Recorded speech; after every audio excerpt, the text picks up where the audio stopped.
اگر پیرم دلم حالا جوان است، به مثل رود شوخ روحم روان است. نگیرم پیری را حالا بگردن، که قلبی پاک من آیینه سان است.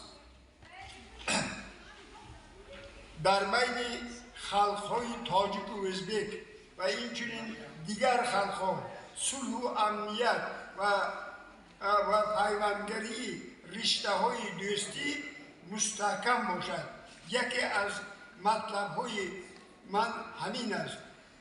دو لفظ یک جامعه ازبک تاجیک هستیم. دو شاخه بلندی پرمیوه درختیم. برابر و برادر فرزند یک زمینیم. از زمانه ننالیم، در زندگی خوشبختیم. دوستی ما بی زوال چه امروز و چه فردا، از امتحان جدی گذشته از عصرها. برای رحم کردن کسی جرأت ندارد. از چشم بد نگه دار ما را خودت خدایا.